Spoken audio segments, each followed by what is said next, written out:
तपस्या ना स्वर्गाची मोक्षाची, ही तपस्या ना लोभाची लाभाची, ही तपस्या नाही पुढल्या जन्माची, ही तपस्या नाही कुठल्या स्वार्थाची, ही तपस्या तरीही केवळ भाग्याची, ही तपस्या तशी श्रमांची कष्टांची, ही तपस्या एकल कोंड्या वाटेची, ही तपस्या नवस्वप्नाच्या रचनेची, ही तपस्या सुप्त मनाच्या हाकेची, ही तपस्या तुमची माझी सर्वांची, ही तपस्या माणुसकीच्या धर्माची, ही तपस्या माणुसकीच्या धर्माची.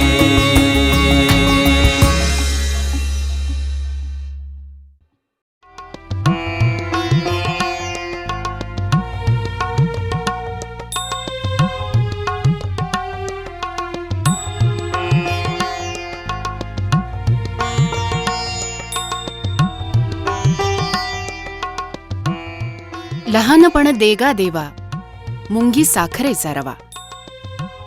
संत तुकारामांनी म्हटल्याप्रमाणे प्रत्येकाला बालपण परत हवं असतं. त्यातलं निरागस अज्ञान म्हणजे परमेश्वराचं जणू अस्तित्वच. लहान वयातली हीच मनाची निर्मळता, निरागसपणा इतरांना आनंद देत असतो. पण हे मानसिक वय थांबलं तर? मानसिक वयाने शारीरिक वयाची साथ सोडली तर? याची भीषणता ज्यांच्या बाबतीत हे घडतं त्यांनाच कळू शकते. कौस्तुभ झाल्यानंतर खूप लहानपणीच माझ्या लक्षात आलं होतं की हे मूल काहीतरी वेगळं आहे. म्हणजे पहिलं एक नॉर्मल मूल मी वाढवलं होतं आणि सुरुवातीला असं वाटलं की हा बहिरा आहे. अनेक तपासण्या झाल्या, डॉक्टरांनी सांगितलं की हा प्रोफाऊंड डेफ आहे. मग मी मूकबधिर मुलांना शिकवण्याचा कोर्स केला. तो कोर्स करतानाच मला जाणवलं की हा बहिरा नाही आहे. त्याच्या वेगवेगळ्या टेस्ट मी घेत होते आणि मग हळूहळू त्याचे माइलस्टोन्स पाहताना लक्षात आलं की हा मतिमंद आहे. घरात मूल जन्माला येणं ही कोणत्याही पालकांसाठी अत्यानंदाची बाब असते. ते जन्माला येणं, त्याचं हसणं, खिदळणं, बोबडे लाडीक बोल ही सगळी आनंदाची पर्वणीच असते. पण जर हे मूल ॲबनॉर्मल असेल तर, मतिमंद निघालं तर या आनंदाचा मागमूसही उरत नाही. मतिमंदत्व याविषयी समाजात अनेक गैरसमज आहेत आणि त्यामुळे गांगरून गेलेल्या पालकांपुढे अंधाराशिवाय काहीच उरत नाही. माझं मूल मतिमंद हा धक्का पचवून उभं राहीपर्यंत समाजाच्या तिरस्काराच्या आणि वांझोट्या सहानुभूतीच्या नजरा छळायला लागतात आणि मग या पालकांकडे हतबलतेशिवाय अन्य काहीच उरत नाही. माझा मुलगा वेडा नाही, त्याची फक्त बौद्धिक वाढ खुंटली आहे, हे या न कळत्या समाजाला किती दिवस आणि कसं ओरडून समजावणार? आणि समाजाला समजावणं तर दूरच, स्वतः ते स्वीकारणंच किती अवघड. अपत्य जन्माच्या वेळी पाहिलेली सगळी स्वप्न धुळीला मिळालेली. अशा वेळी या मुलाचं नेमकं काय करायचं असा यक्ष प्रश्न समोर उभा राहिलेला. खरंच काय करायचं या पालकांनी? यावर उपाय काय? तिरस्कार, मारझोड, जबाबदारी झटकून केलेली उपेक्षा, किंवा अज्ञानामुळे दिलं जाणारं अवाजवी महत्त्व किंवा अतिकाळजी? नाही, निश्चितच नाही. यावर उपाय आहे प्रेम. आपल्या इतर सामान्य पाल्यांप्रमाणेच या पाल्याला तेवढंच निर्व्याज प्रेम देणं. हे सांगायला सोपं आणि वागायला अत्यंत अवघड असलं तरी अशक्य अजिबात नाही. या समस्या डोळसपणे हाताळायला हव्यात हे फार थोड्या माणसांच्या लक्षात येतं. आणि याच माणसांच्या अविरत कष्टांमधून समाजाला अद्वितीय देणगी मिळत असते. अशीच देणगी म्हणजे ठाण्याजवळच्या खोणी गावात असलेलं अमेय पालक संघटनेचं घरकुल. घरकुल मतिमंद व्यक्तींसाठी तहहयात वसतिगृह. या वसतिगृहात वय वर्ष 16 ते वय वर्ष 60 पर्यंत व्यक्ती आहेत.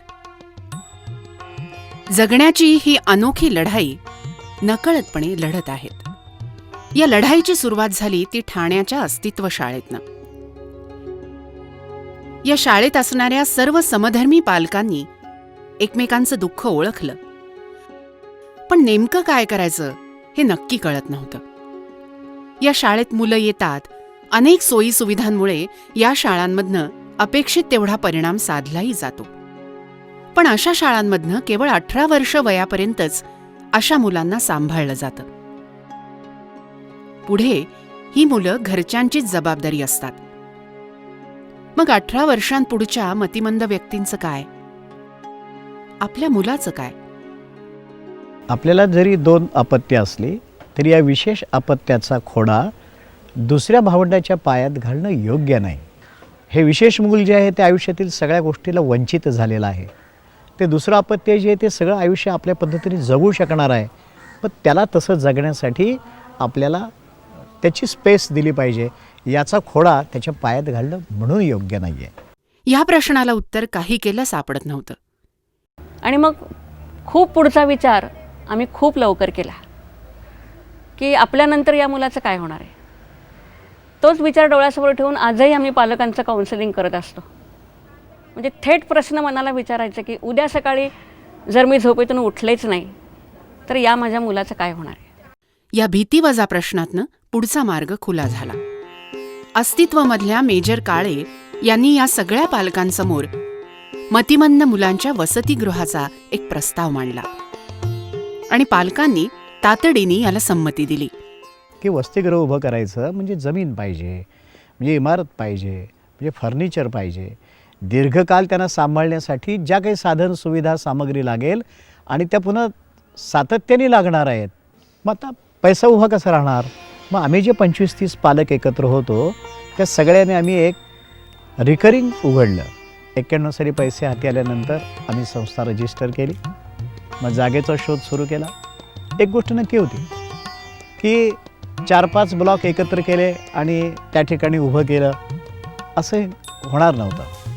एक कल्पना स्पष्ट होती की कॉटवर झोपायला मुलं फक्त रात्री जातील, दिवसा त्यांना भरपूर जागा वावरायला असली पाहिजे. मग ते ही गरज लक्षात घेतल्यानंतर एवढी जागा शहरामध्ये मिळणार नाही हे तर गोष्ट स्पष्ट होती.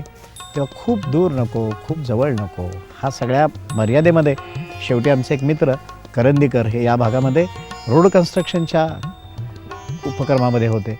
त्यांच्या निरीक्षणामध्ये हे खोणी गाव होतं. त्यांनी पाहिलं की ही जी जमीन आहे ही शेतीसाठी काही फार उपयुक्त नाही आहे. या उपक्रमासाठी मात्र ही योग्य होईल. व्यवस्थित कायदेशीर व्यवहार पूर्ण करून जमीन विकत घेतली. जागा तर मिळाली, पण इमारत, बांधकाम याला लागणारा पैसा कसा उभा करायचा? पण परिस्थितीशी झुंजायला उभ्या राहिलेल्या या पालकांच्या हिमतीला देवानं मदत केली.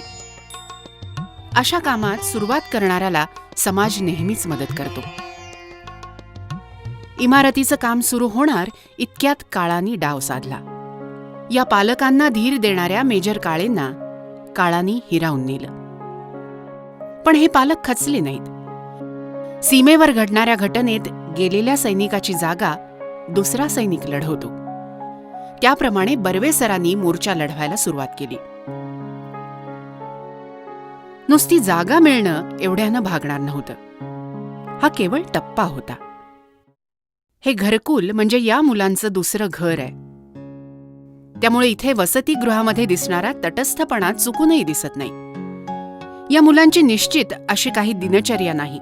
या सगळ्या मुलांचे दात घासण्यापासनं कपडे आवरण्यापर्यंत सगळी कामं इथला सेवक वर्ग अत्यंत आत्मीयतेने करतो.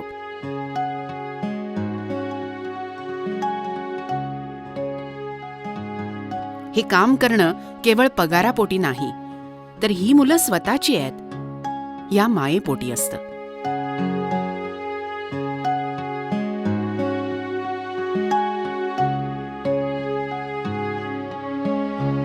ही माया किती, तर इथे सेविका असलेल्या उषाताईंनी सुमारे 15 वर्ष या मुलांना लळा लावला. दुर्दैवानी त्यांना दुर्धर व्याधीने ग्रासलं. याच रोगात त्यांनी देह ठेवला. पण त्यांचा या मुलांवर जीव एवढा की त्यांनी हट्टाने शेवटचा श्वास घेतला, तो घरकुलमध्येच. आजही घरकुलच्या मुलांना आणि संचालकांना त्यांची आठवण विसरता येत नाही. आज गोडांबे काका या सगळ्या मुलांचे लाड पुरवण्यात रमलेले असतात. सकाळची आन्हिका उरकली की मग यांची शाळा सुरू होते.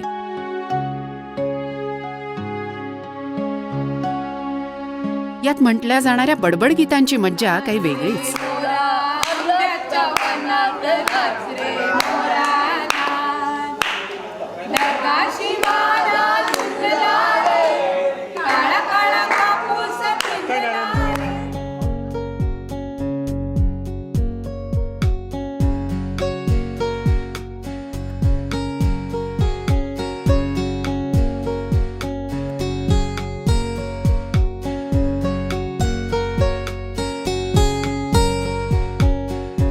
याचबरोबर थोडा अभ्यासही हवाच.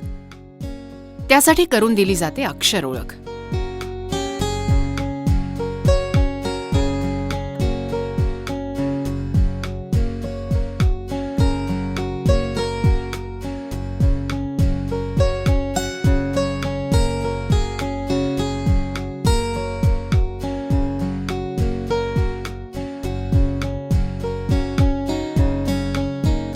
अभ्यास करून दमणूक झाली की सुरू होतात खेळ.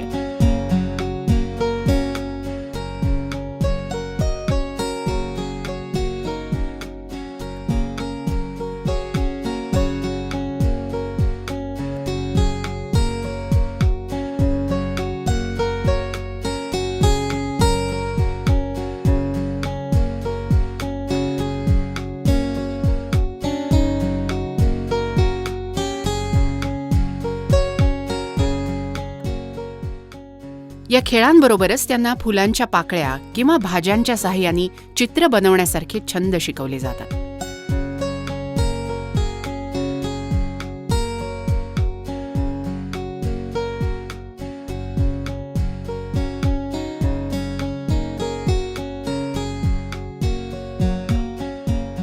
इथे असलेल्या मुलीही कामात मागे नाहीत बरं. त्याही भाज्या निवडणं, फुलं ओवणं, मणी ओवणं अशा कामांमधनं पुढे असतात.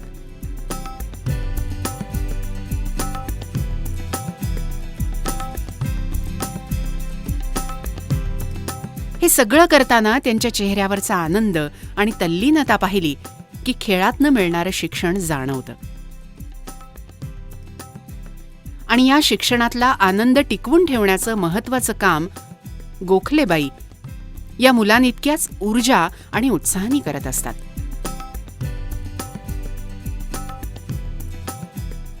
पण हे सगळे उपक्रम हे शाळेच्या वेळापत्रकानुसार होत नाहीत, कारण मुळात वेळापत्रकच नाही. हे सगळे कार्यक्रम घेतले जातात मुलांच्या कलानी आणि त्यांना करायचे असतील तरच, कारण हे घरकुल आहे.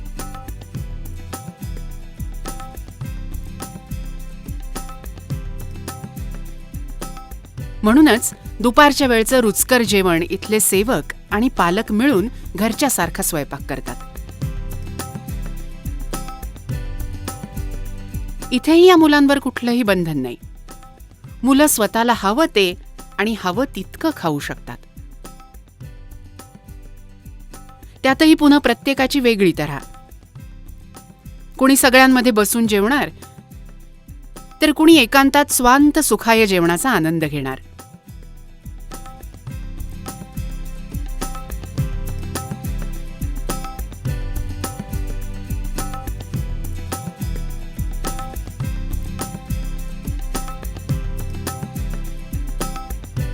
या सगळ्या मुलांमध्ये सगळेजण जन्मतःच मतिमंद नसतात.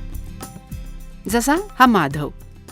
इयत्ता 9वी नंतर आलेल्या आजारपणाने माधवची बौद्धिक आणि मानसिक वाढ थांबवली. आता माधव शरीराने मोठा दिसला तरी त्याचं वय इयत्ता 9वीतल्या मुला इतकंच. पण या काळ्या ढगाला रुपेरी किनारही आहेच.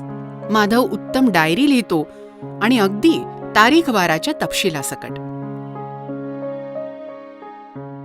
यानंतर संध्याकाळच्या वेळात ही मुलं मनसोक्त बागडतात. संगीत खुर्ची, क्रिकेट, ज्याला जो खेळ आवडेल त्याला तो खेळ खेळायची मुभा. त्यामुळे यांच्याही मनस्वीपणाच्या झुल्यांना झुलायला मोकळं आकाश मिळतं. नेहमीच्या या कार्यक्रमांना कृतज्ञता दिवसासारख्या वार्षिक कार्यक्रमांची जोड दिली जाते. यावेळी क्रीडा स्पर्धा, विविध गुणदर्शनासारख्या कार्यक्रमांमधनं यांच्यातले उपेक्षित गुण सगळ्यांसमोर येतात. हा उपक्रम चालू झाला तेव्हा तो केवळ या मुलांचा आणि त्यांच्या पालकांचा होता. पण आता हे साऱ्या खोणी गावाचं आणि महाराष्ट्रभरातल्या अनेक हितचिंतकांचं घरकुल झालंय. या कामात गावातल्या अनेक कार्यकर्त्यांची घरकुलला मदत होत असते. ही संस्था अतिशय चांगल्या प्रकारे काम करते. आम्ही पण त्याही कधी पण बोलवलं तरी आम्ही लगेच धावत येतं, आमची कमिटी पूर्ण. हे घरकुल लोकांना आता इतकं आपलंसं वाटू लागलंय की आपले आनंदाचे प्रसंग साजरे करण्यासाठी लोक आवर्जून घरकुलमध्ये येतात. आज समाज या घरकुलाची काळजी घेतोय. अनंत हस्ते कमलावराने, देता किती घेशील दोकराने, अशी आज घरकुलच्या कार्यकर्त्यांची अवस्था आहे. या सगळ्या कामाचं श्रेय कुण्या एकट्या दुकट्याचं नाही. इथे काम करणाऱ्या कित्येक जणांशी या समस्येचा थेट संबंध नाही. पण या घरकुलशी असलेलं नातं त्यांना इथे काम करण्याची प्रेरणा देतं आणि एक प्रकारच्या आत्मिक समाधानाचं धनी बनवतं. इथल्या सगळ्या कामाचं चोख नियोजन वेळोवेळी पालकांच्या बैठकांमधनं एकत्रित विचारविनिमयानं केलं जातं. हे सगळं काम निश्चितपणे हितचिंतक आणि पालक यांच्या टीमवर्कनं उभं राहिलेलं आहे. आता बर्वे सरांनी मात्र या कामातनं विश्रांती घ्यायचं ठरवलंय. पण दमून नाही, तर नव्या पिढीच्या ताज्या दमानं घरकुल पुढे जावं म्हणून. ही मुलं सुद्धा समाजाचा घटक आहेत. याकडे त्याच आत्मीयतेने पाहिलं पाहिजे. या घरकुलला आता वेगळ्या कशाची अपेक्षा नाही.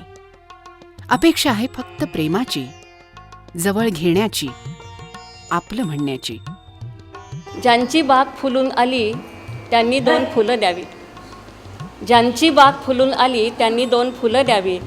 ज्यांचे सूर जुळून आले त्यांनी 2 गाणी द्यावीत. ज्यांच्या अंगणी ढग झुकले त्यांनी ओंजळ पाणी द्यावे. ज्यांच्या अंगणी ढग झुकले त्यांनी ओंजळ पाणी द्यावे. आपले श्रीमंत हृदय त्यांनी रीते करून भरून घ्यावे. आभाळा एवढी ज्यांची उंची त्यांनी थोडे खाली यावे. आभाळा एवढी ज्यांची उंची त्यांनी थोडे खाली यावे. मातीत ज्यांचे जन्म मळले त्यांना खांद्यावरती घ्यावे. त्यांना खांद्यावरती घ्यावे. एका वयापर्यंत मतिमंद मुलांच्या समस्या सहन करणं पालकांना शक्य असतं. पण एका ठराविक वयानंतर या मुलांच्या समस्याही मोठ्या होत जातात, वाढत जातात. आपल्यानंतर आपल्या मुलाचं काय होईल हा प्रत्येक पालकाला सतावणारा प्रश्न. या पालकांची कुचंबणा कशी थांबेल? कुठल्याही मदतीशिवाय या प्रश्नांची योग्य उत्तरं शोधणारी अमेय पालक संघटना आपण आत्ता पाहिलीत. या संस्थेचं कार्य आपण पाहिलं. बर्वे दाम्पत्य आणि त्यांच्या मित्रपरिवारांनी सुरू केलेल्या या घरकुलात आपणही भेट देऊ शकता निसंकोचपणे.